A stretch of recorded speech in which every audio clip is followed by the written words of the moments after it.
Nah, baiklah, selanjutnya akan saya bahas tentang demografi. Nah, ini ada gender, umur, domisili, pendidikan, pekerjaan, pengeluaran, merek, tahun. Nah, kemudian masuk ke analisis, kemudian deskriptif statistik, kemudian frekuensi. Nah, kemudian masuk ke umur. Nah, umur ini yaitu gender ya. Gender ini jenis kelamin. Kemudian statistik. Nah, statistik ini di centangnya min, median, kemudian di personnya ada semuanya centang, kemudian SE min, continue, kemudian oke. Nah, di sini ya hasil dari data gendernya itu. Nah, data tersebut ini merupakan statistik deskriptif yang variabel jenis kelamin. Dengan sampel sebanyak 173 orang, terdapat 3 kategori jenis kelamin yang diamati, yaitu laki-laki dalam 2 bentuk penulisan yang berbeda, kemudian perempuan. Nah, interpretasi dari data tersebut itu dapat diketahui bahwa tidak ada data yang hilang atau missing value yang dalam variabel jenis kelamin. Dari 173 orang yang diobservasi, sebanyak 78 orang atau 41,1% ialah laki-laki, 90 atau 52,0% itu ialah perempuan, dan 5 orang atau 2,9% yang mungkin salah satu penulisan itu adalah laki-laki. Nah, kategori jenis kelamin yang paling banyak diamati ialah perempuan dengan frekuensi 90 orang atau 52%. Sedangkan kategori jenis kelamin yang paling sedikit diamati ialah laki-laki yang salah penulisan dengan frekuensi 5 orang atau 2,9%. Nah, kemudian umur lagi. Nah, umur ini kita geserkan ya. Nah, umur kasih ini, terus statistik. Nah, ini langsung dicentang ya, min, median. Nah, ini di versionnya semua kecuali SE min, continue. Terus karakternya, nah ininya di itu juga ya, dicentang ya, centang. Kemudian chart plusnya requensis dicentang juga, kemudian continue, kemudian oke. Nah, ini dia ya hasil dari analisis umurnya ini, hasil data umur. Nah, deskripsinya itu dari data tersebut ini merupakan statistik deskriptif dari variabel umur dengan sampel sebanyak 173 orang. Terdapat 6 kategori umur yang diamati, yaitu 18 sampai 25 tahun. Kemudian ada 26 sampai 36 tahun, 35 tahun ya, yaitu dalam bentuk penulisan yang berbeda. Kemudian ada 36 sampai 45 tahun dan 46 sampai 56 tahun. Nah, interpretasinya dari data ini ya tersebut dapat diketahui bahwa tidak ada data yang hilang atau missing clue dalam variabel umur. Dari 173 orang yang diobservasi, sebanyak 125 orang atau 72,3% berusia 18 tahun. 18 sampai 25 tahun. Kemudian ada 31 orang atau 17,9% berusia 26 sampai 35 tahun, dan sisanya berusia di atas 35 tahun. Kategori umur yang paling banyak diamati adalah 18 sampai 25 tahun dan frekuensi 125 orang atau 72,3%. Sedangkan kategori umur yang paling sedikit diamati ialah 46 sampai 56 tahun dengan frekuensi 1 orang atau 0,6%. Nah, kemudian kita masuk ke domisili lagi ya, deskriptif.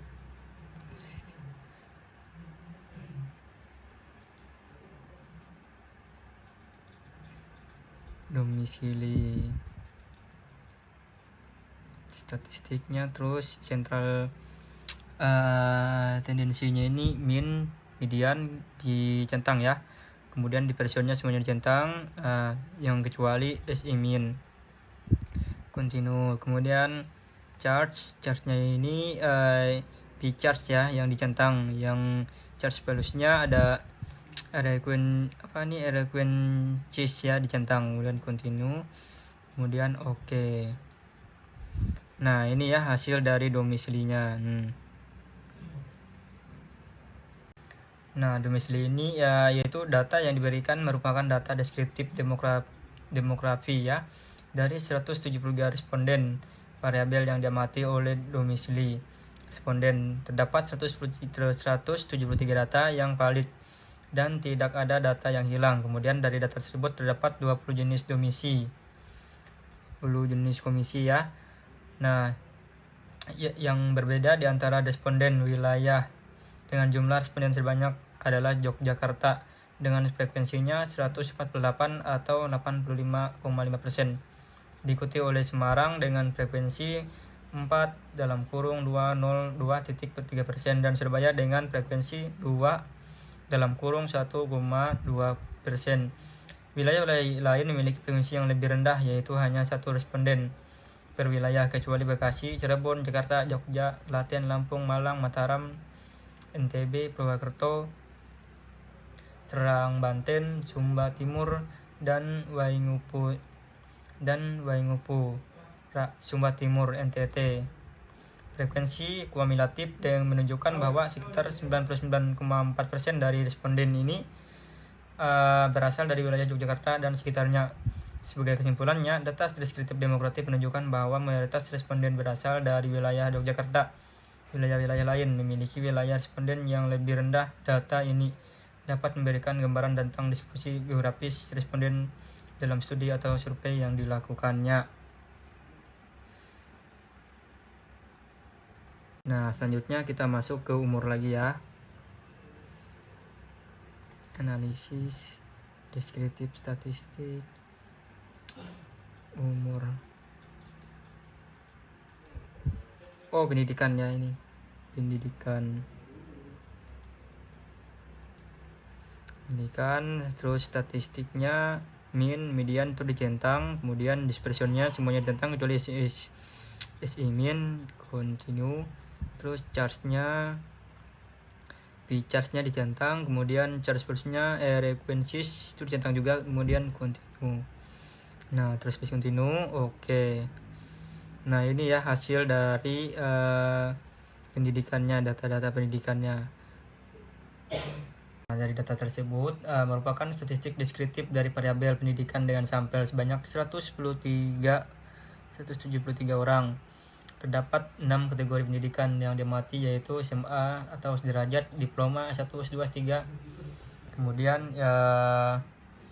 interpretasinya dari data tersebut dapat diketahui bahwa tidak ada yang hilang atau missing value dalam variabel pendidikan. Dari 173 orang yang diobservasi, sebanyak 83 orang atau 40% memiliki pendidikan S1. Nah, kemudian diikuti oleh 65 orang atau 37,6% dari 173 orang. Orang yang diobservasi sebanyak 83 orang atau 48,0% memiliki pendidikan S1, diikuti oleh 65 orang atau 37,6% yang memiliki pendidikan pendidikan SMA, dan sisanya memiliki pendidikan yang lebih tinggi atau diploma S1 S2.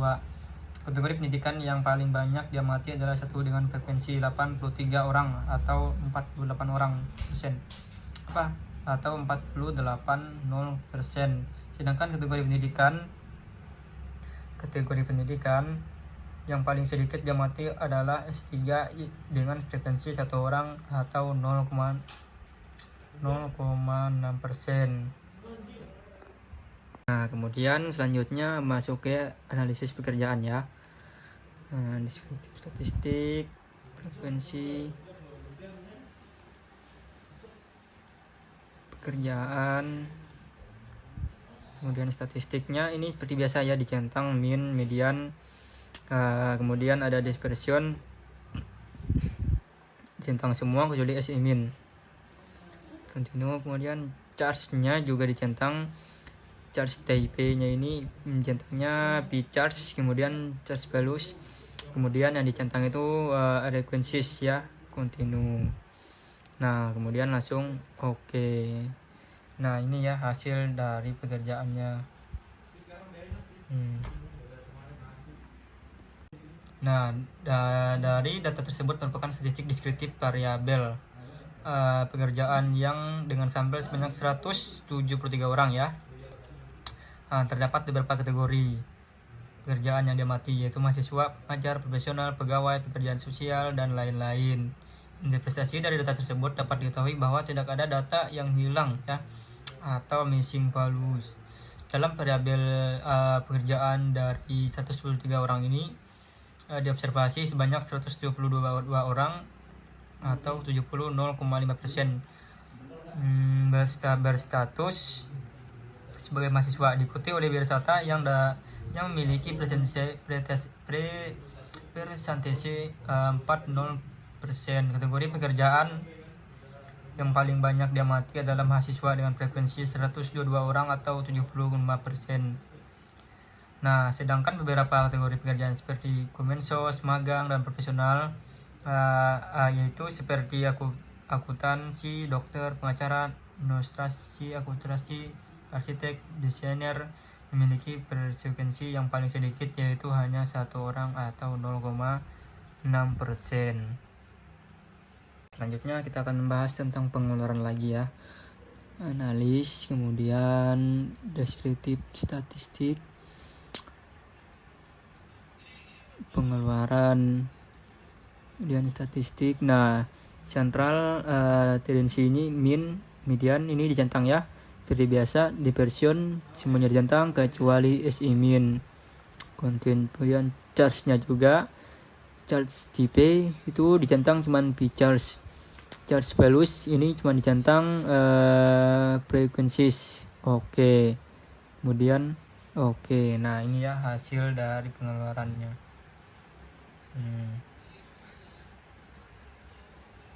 Nah, kemudian dari data yang diberikan merupakan data deskriptif pengeluaran.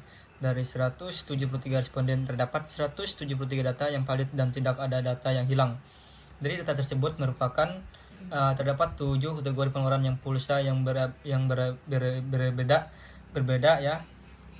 di antara responden. Kategori dengan frekuensi tertinggi adalah pengeluaran pulsa, yaitu ya 100.000 ya, dengan frekuensi 110, yaitu 63,6%. Diikuti oleh kategori pengeluaran pulsa antara 100.001 ya sampai 500.000 dengan frekuensi 48 atau 27,7%. Kategori-kategori lainnya memiliki frekuensi yang lebih rendah. Kemudian kategori pengeluaran yang pulsa yang paling rendah yaitu ialah 100, 1 juta, 1 dan 1 juta ya, masing-masing dengan frekuensi 0,6%. Kategori dengan frekuensi yang lebih rendah lagi ya adalah pengeluaran antara 501 berapa itu? 501 ya sampai dengan 1 juta dengan frekuensi 2 atau 1,2%, dan pengeluaran pulsa antara 500 sampai 1 juta dengan frekuensi 3 atau 1,7%. Frekuensi kumulatif menunjukkan bahwa sekitar 63,6% dari responden pengeluaran pulsa kurang dari atau sama dengan 100%. Dengan 100, sementara sekitar 97,1% dari responden mengeluarkan pulsa antara 100 atau 100,1 ya sampai dengan 500. Sampai dengan kesimpulan, data deskriptif pengeluaran pulsa menunjukkan bahwa mayoritas responden mengeluarkan pulsa kurang dari atau sama dengan 100%, dan hanya sebagian kecil yang mengeluarkan pulsa dalam jumlah yang lebih besar data ini dapat memberikan gambaran tentang pengeluaran dari responden dalam studi atau survei. Nah, dari data atau survei yang dilakukan. Nah, kemudian kita masuk lagi ke merek ya. Analyze, deskriptif statistik, frekuensi.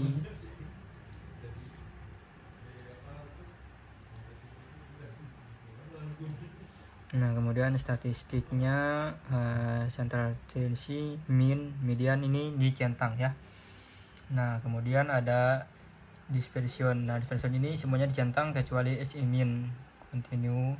Kemudian charge-nya juga, charge tipe itu P charge-nya aja jangan dicentang. Kemudian charge value-nya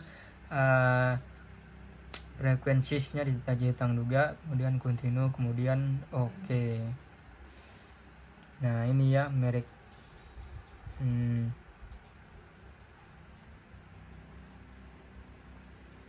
Nah, merek ini itu terdapat 173 responden yang valid, di mana Samsung merupakan merek yang paling banyak digunakan oleh responden, yaitu 56 responden atau 32,4%, yang diikuti oleh Apple 16 responden atau 9,2%.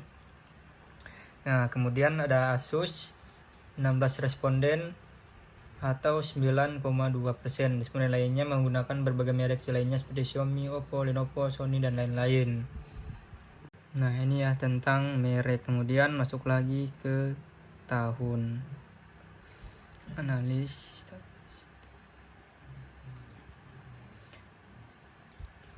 Ini digeserkan, kita masuk ke terakhir yaitu bagian tahun.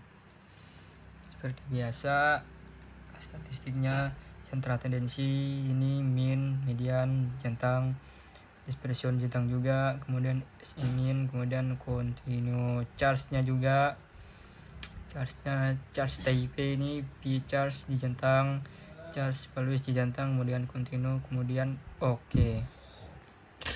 Nah, ini ya data tahun.